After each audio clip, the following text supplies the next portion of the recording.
अस्सलाम वालेकुम रहमतुल्लाहि व बरकातहू। जी नाज़रीन, आप देख रहे हैं इंडियन न्यूज़ में हूँ आपका मेज़बान कारी उमर वक्कास। जी नाज़रीन, जैसा कि आप जानते हैं कि मुल्क पाकिस्तान के अंदर बहुत सारे सियासतदान, बहुत सारी NGOs और बहुत सारे आम शहरी मुख्तलिफ़ कामों के अंदर आवाम की खिदमत के साथ साथ मौजूद हैं। आज मैं आपकी ऐसे एक शख्सियत से मुलाकात करवाने जा रहा हूँ जो इंतहाई सादा, इंतहाई शरीफ़ुन नफ्स और आवाम के अंदर मकबूलियत रखने वाले, क्यों आवाम की बेलौस खिदमत करने वाले, आवाम के साथ चलने वाले, उनकी खुशी और गमी में शरीक होने वाले, उनको साथ लेकर चलने वाले और इंतहाई छोटी सतह से खड़े होकर एक जनरल काउंसलर का जो है वो इलेक्शन लड़ने वाले और फिर उसको जो है विन करने के बाद हकीकी मायनों में जो है वो अपने खिदमत खलक के मैदान के अंदर उतरने वाले, मेरी मुराद शाहिद महमूद गज़ाली उर्फ़ गज़ाली बाबा, जो सियालकोट बर्थ जो है वो टाउन की रहायशी हैं।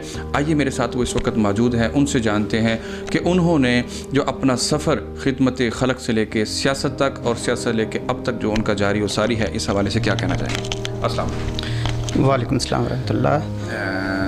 गज़ाली साहब, मेरा पहला क्वेश्चन आपसे ये है कि आप एक इंतहाई मोतदिल और इंतहाई कह लें एक हैंड टू माउथ, मतलब कि एक माली हवाले से भी, तो आपने खिदमत खलक का एक बड़ा प्रोजेक्ट जो है वो शुरू किया, उसके बाद फिर सियासत तक का जो आपका सफ़र है, इसके बारे में हमारे नाज़रीन को आगाह कीजिए। जी, बिस्मिल्लाह रहमान रहीम। सबसे पहले तो मैं शुक्रगुज़ार हूँ आपका उमर भाई, आपके चैनल का, कि आपने मौका दिया कि मेरी आवाज़ जो है वह आवाम तक पहुँच सके।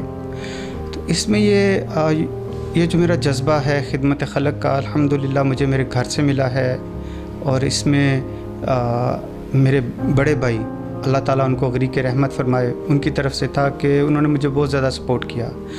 फिर उसके बाद ये कि अल्हम्दुलिल्लाह जमात इस्लामी अल खिदमत फाउंडेशन के प्लेटफॉर्म से जहाँ भी सलाब आया मैं वहाँ पे पहुँचा और कोई ना कोई अपनी खिदमत सर अंजाम दी। फिर मेरे ज़हन में एक चीज़ आई कि मैं अपने इलाके के अंदर काम करूं। तो अल्हम्दुलिल्लाह अब तक हमने जो इस हवाले से जो स्टार्ट किया था वो एक छोटे से काम से कि सबसे पहले हमने बर्तन बनाए और वो लोगों के घरों के लिए, ताकि जो गरीब लोग हैं खुशी गमी के लिए, ताकि वो इस्तेमाल हो सकें। फिर दोस्तों ने मुझे फ़ोर्स किया कि गज़ाली भाई आप इलेक्शन में हिस्सा लें, और अल्हम्दुलिल्लाह मैंने इलेक्शन विन किया। और इसमें मेरे जो दोस्त थे वो अल्हम्दुलिल्लाह उन्होंने मुझे भरपूर सपोर्ट किया और मैं इलेक्शन विन कर गया। अल्हम्दुलिल्लाह इलेक्शन विन करने के बाद अब तक हमने 18 बच्चियों की शादी का अहतमाम किया, जो अपनी मदद आपके तहत हमने अल खिदमत जमात की सपोर्ट के साथ, यूथ की सपोर्ट के साथ और अहले इलाका की सपोर्ट के साथ, उनकी मदद के हवाले से हमने 18 यतीम बच्चियों की शादी का अहतमाम किया और अब भी कर रहे हैं। और 250 बेवा फैमिली ऐसी हैं जिनको गाए बगाए जब भी उनको ज़रूरत पड़ती है तो मैं उनको सपोर्ट करने की कोशिश करता हूँ। और उसके बाद अब ये जो लेटेस्ट सूरत हाल है, इससे पहले मैंने एक ख्वाब देखा कि मैं अपने इलाके के लोगों के लिए साफ़ पानी का अहतमाम करूँ। अल्हम्दुलिल्लाह उसमें मैं कामयाब रहा। मेरे साथ अहले इलाका ने, मेरे गाँव के लोगों ने बहुत ज़्यादा साथ दिया। ये गवर्नमेंट बॉयज़ स्कूल के सामने एक फ़िल्टर प्लांट लगा हुआ है, वो हुआ। और उसके बाद गवर्नमेंट गर्ल्स हाई स्कूल के अंदर फ़िल्ट्रेशन प्लांट कंप्लीट हो चुका है। फिर उसके बाद बोध के अंदर एक फ़िल्ट्रेशन प्लांट स्कूल के अंदर वो लगाने की हम कोशिश कर रहे हैं। बोर हो चुका है, आगे कोरोना का मसला बन गया। इसमें इस हवाले से मेरे साथ अल्हम्दुलिल्लाह हाजी रशीद भट्टी साहब, हाजी तावर मान साहब, दिलावर बेग साहब और मेरी जमात इस्लामी अल खिदमत फाउंडेशन और जो यूथ जो है उन्होंने मेरे साथ भरपूर इस हवाले से कोऑपरेट किया। मकामी सतह के लोग आपके मुआविन हैं या कि दूर दराज से भी आपके जो हल्का आबाद है वो भी इसके अंदर शरीक हैं? नहीं जी, अल्हम्दुलिल्लाह मैं ये समझता हूँ कि मेरे जो गांव के लोग हैं वो बहुत ज़्यादा इसार करने वाले हैं, बड़े मोहब्बत करने वाले हैं। उनकी ज़्यादा सपोर्ट है मुझे। और लेटेस्ट जो अभी हमने 14.5 लाख रुपया नगद सिर्फ़ एक दोस्त ने डोनेट किया, वो सर असद साहब हैं निसा कॉलेज वाले, उनकी मार्फत हमने वो यानी कह लो कि दोस्तों के अंदर वो तकसीम किए।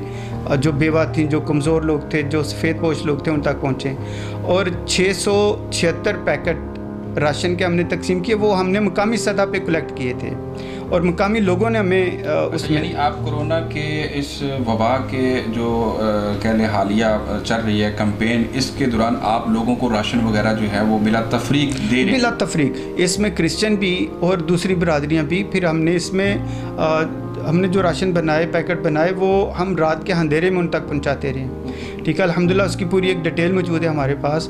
और हमने पहले तो एक कोशिश की कि जिस घर में राशन जाए वो घर जो है ना वो 1 माह का कम से कम उनके पास राशन पहुंचना चाहिए। लोगों को कैसे पता चलेगा कि गजाली बाबा जो है वो राशन तकसीम कर रहे हैं और उनकी पहुँच का ज़रिया आप तक कैसे होगा? जी अल्हम्दुलिल्लाह ये है कि मेरा तारफ़ ही जो है वो खिदमत के हवाले से, मेरा एक स्लोगन था इलेक्शन के दिनों में भी, खिदमत एक काल की दूरी पे, खिदमत एक काल की दूरी पे। आज भी अल्हम्दुलिल्लाह ये आपके आने से पहले कुछ ख़वातीन आई हुई थी और वो अपना सारा नाम शाम, अपना मोबाइल नंबर लिखवा के गई। जो ही हमारे पास रेंज होता है हम उनको कॉल करते हैं कि हम आपके पास आ रहे हैं। ठीक है, और यही हमारा तरीक़ाकार है। जिस तरह आप अक्सर बेशतर कुछ पेशेंट होते हैं, बाज़ दफ़ा ब्लड का मसला होता है, बाज़ दफ़ा एम्बुलेंस का मसला होता है, तो वक्तन फ़क्तन आपकी कॉल्स हमें भी मौसूल होती रहती हैं। तो यानी उस वक़्त लोगों के तासरात कैसे होते हैं जब आप 24 आवर उनकी खिदमत के लिए मौजूद होते हैं? मैं इसकी एक ताज़ा मिसाल ये दूँगा कि परसों की बात है कि कुछ बीबियाँ मेरे घर आई, बुज़ुर्ग ख़वातीन थीं। वो मुझे ये था कि ये शायद मुझसे कोई हेल्प लेने आई, लेकिन जब वो आईं और उन्होंने एक जज्बाती अंदाज़ में मेरा माथा चूमा, मुझे दुआएं दी और उनकी वो दुआएं सुनकर मैं जज्बाती हो गया और मैंने अल्लाह के हज़ूर शुक्राना यानी शुक्र अदा किया कि या अल्लाह तेरा लाख लाख शुक्र है कि मैं किसी के काम आ गया। यानी ये मेरा इलाका इस बात को समझता है कि मैंने अपनी ज़िंदगी जो है ना इस काम के लिए वक्फ़ की है।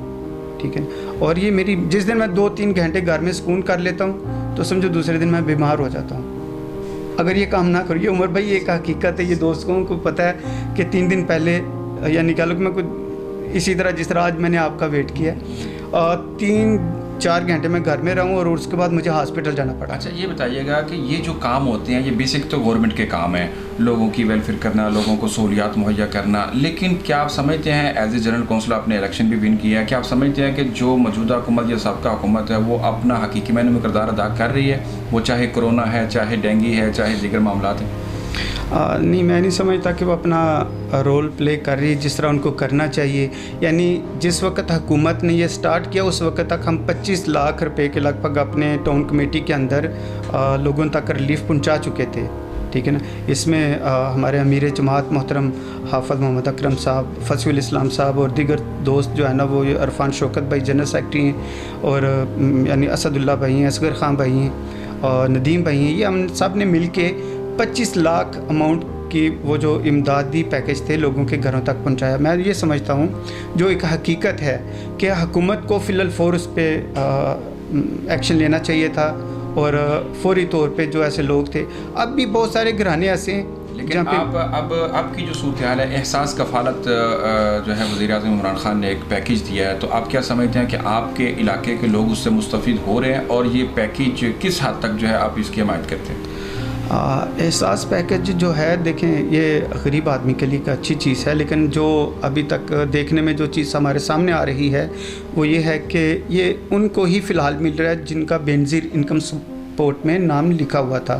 ठीक है, मेरे सामने बहुत सारी मुझे कॉलें भी आती हैं कि भाई वो हमने नाम लिखवाया था एहसास प्रोग्राम में लेकिन अभी तक उसका कोई नहीं। तो फिर मैं कॉल करके पूछता हूँ, दिलावर भाई मेरे अच्छे दोस्त हैं, पार्टी से इख्तलाफ हो सकता है, पार्टी से इख्तलाफ हो सकता है, दिलावर भाई बेहतरीन दोस्त हैं, अच्छे दोस्त हैं और दीगर यहाँ पर जो बाकी हैं उनके साथ भी अच्छी दोस्ती है, लेकिन ये क्विक सर्विस करने वाले काम हैं। ठीक है, अभी इस वबा से सबसे ज़्यादा मुतासर जो हुआ है वो सफ़ेद पोश तबका है। सफ़ेद पोश तबके तक अभी तक एहसास प्रोग्राम के कोई असरात नहीं पहुँच पाए हैं और मैं ये समझता हूँ ये उन्हीं लोगों को पहुँचे हैं जो बेवा थी, जो औरतें थी, ऑलरेडी बेनज़ीर इनकम सपोर्ट के जो कस्टमर थे वो उनको जो है। जी बिल्कुल ऐसा। अच्छा ये बताइएगा, लास्ट मेरा आपसे क्वेश्चन ये है कि आप इस मुश्किल घड़ी में आवाम को और हाकिम वक़्त को क्या पैगाम देना चाहेंगे? जी मैं इन हालात में जैसा कि अल्लाह की तरफ से अजाब है, हमें तो एक सच्ची बात है अल्लाह से तौबा करनी चाहिए, तौबा इस्तग़फ़ार करना चाहिए। या अल्लाह हम इस अजाब का मुकाबला नहीं कर सकते तो अपने फ़ज़ल से, इस आजमाइश का मुकाबला नहीं कर सकते, या अल्लाह तो अपने फ़ज़ल से हमारे हाल पे रहम फरमा, हम पर अपना करम फरमा और इसको दूर फरमा दे। दूसरा ये है कि जो आवाम के हवाले से है, मैं आवाम से ये अपील करूँगा कि अगर किसी के पास राशन चला गया है तो वो दूसरी जगह पे ना जाएं, बल्कि अगर कोई राशन उनके पास आया और लोगों को जो राशन लेके आया है उससे ये कहें कि भाई ये दूसरे को दे दे, हमारे पास है। सब्र करें, सब्र करें, ये आजमाइश है और इस आजमाइश की घड़ी में कोशिश ये करें कि उनके साथ घर के जो साथ घर है वो भूखा ना सो जाए। और दूसरा, मैं अपने इस चीज़ का फ़ायदा उठाते हुए कि आप मेरी आवाज़ आवाम तक पहुँचेगी, हुकूमत तक पहुँचेगी, मैं हुकूमत से ये गुजारिश करूँगा कि हमारे इलाके के अंदर एक गवर्नमेंट गर्ल्स हाई स्कूल है और बहुत बड़ा स्कूल है। मैं ये समझता हूँ कि इस इलाके की बच्चियाँ जो हैं, इस इलाके की जो गरीब की बच्ची है वो शहर तक नहीं जा सकती, वहाँ नहीं पहुँच सकती, लिहाजा इस स्कूल को अपग्रेड किया जाए, इसको कॉलेज का दर्जा दिया जाए। और ये कर सकते हैं हमारे इस इलाके के अंदर माशाल्लाह साहब हैसियत और एक असर व सूख रखने वाले बहुत सारे सियासतदान मौजूद हैं। मौजूदा हुकूमत से मेरी ये गुजारिश है कि इस स्कूल को अपग्रेड करके इसको कॉलेज का दर्जा दिया जाए ताकि गरीब की बच्ची जो है उसको घर में यानी पढ़ने का मौका मिले। ठीक है जी नाज़रीन, जैसा कि आपने सुना कि गज़ाली बाबा मेरे सवालों का जवाब देते हुए इंतहाई सादगी के साथ उनका कहना था कि बिलखुसूस जो हम काम कर रहे हैं खिदमत खलक के हवाले से, तो उन्होंने उन लोगों से अपील की है कि जो लोग राशन लेने के लिए मुख्तलिफ़ जगहों पे जाते हैं या जिनके घरों तक पहुंचा दिया जाता है, उनसे अपील किया कि अगर एक बार आपने ले लिया है तो अगर दूसरी बार आपको कोई देना भी चाहिए, लेना तो दूर की बात है कि आप लेने जाएँ, लेकिन उन्होंने कहा कि मैं आपसे उम्मीद करता हूँ कि आपको कोई देने आए तो आप उसको ये बात कह के मुतमईन कर दें कि भाई हमारे घर राशन पहुंच चुका है, जिसने भी पहुंचाया जिस तरीके से पहुंचाया, लेकिन ये किसी और की ज़रूरत है उसको पूरा कर दें। ये वो कुरान मजीद की आयत करीमा का मफ़हूम है कि युसिरून अला अनफुसिहिम वलौ कान बिहिम खसासा, वो ख़ुद भूखे रह लेते हैं लेकिन दूसरों को खाना खिलाते हैं।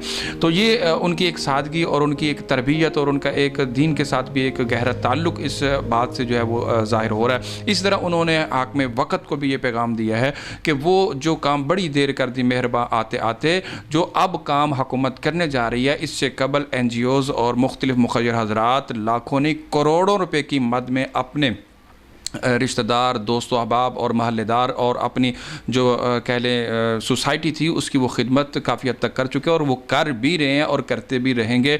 लेकिन ये काम बेसिकली हुकूमत का है जो वक्त हाकम को जो है वो करना चाहिए।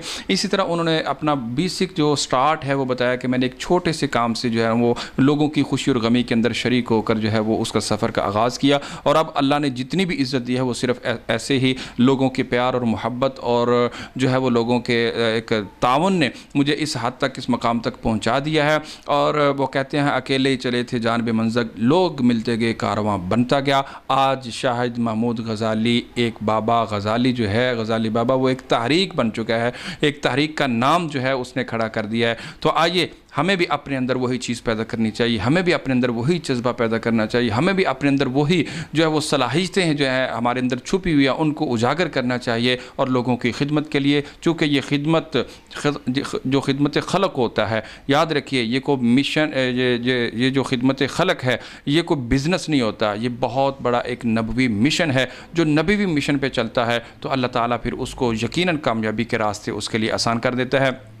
तो इंशाल्लाह नए प्रोग्राम के साथ, नए अंदाज़ और नए मेहमान के साथ जल्द आपसे होगी मुलाकात। मेरे कैमरामैन उस्मान अली के साथ मुझे दीजिए इजाज़त। देखते रहिए ADN न्यूज़। दीगर ख़बरों और तबसरों और तज्ज़ियों के लिए हमारी वेबसाइट www.ednpk.tv विज़िट कीजिए। अल्लाह हाफ़िज़।